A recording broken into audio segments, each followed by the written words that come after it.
আইসে গেলাম তোমাদের মধ্যে, আসা ছাড়ার কোনো কাজ নাই, না আসলে পরেও দোষ, আসলেও দোষ। তো যাই হোক, আমার ভাই বোন দিদি যত আছে সবার জন্য নমস্কার সকাল সকাল। তো ব্যাপারটা হচ্ছে, আমি ঈদের একটা পাইছি, গিফট পাইছি। এই দেখো, আমাকে এক ভাই শাড়ি দিছে। তো শাড়ি দিছে, শাড়ি অবশ্য মনে করো ও আমাকে আদর করে ভালোবাসে, শাড়ি দিছে, দিদি গিফট নাও। তো গিফটটা আমি রাখছি। শাড়ি যদিও কম পরি, তবুও আমি পরবো, পরে একদিন ভিডিও করবো শাড়ি পরে।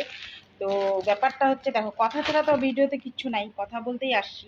তো কথা হচ্ছে, কিছু জিনিস আছে না, মানে না, নিজের লোকরা কেরম হয় বলো তো।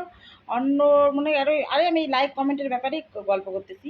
অন্য অন্য কেউ ইসে করে, সবাই আমাকে আদর সম্মান করে, সবাই ইসে করে মোবাইলে, কোনো অসুবিধা। কিন্তু নিজের লোক কী করে বলো তো, না করলে হয় না।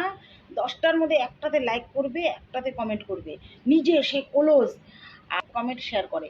আর নিজেদের লোক মনে করে ইগনোর করে। যদি ভাইরাল হয়ে যায়, যদি টাকা পয়সা কামাই করি, তাহলে তো ওদের মনে করো একটু একটু তো ফাটবে না, একটু তো কেন, বেশি ফাটবে, ফাইটে যাবে। তো ওইটা নিয়ে আমার কোনো আফসোস নেই। কিন্তু নিজেদের ভিতরে এক দুজন আছে, যেরকম আমার একটা ভাগ্নি আছে, ও আমাকে খুব সাপোর্ট করে, খুব ভালো ইসে করে। সেটা মিথ্যা কথা বলবো না, ও খুবই করে। তাতে ওদের কান অবধি খবরটা যাক, আর বলুক আমি খারাপ। খারাপই ভালো, অত ভালো থাইকে থাকা যাবে না, খারাপ থাকা ভালো। নমস্কার, ভুল চুক হইলে।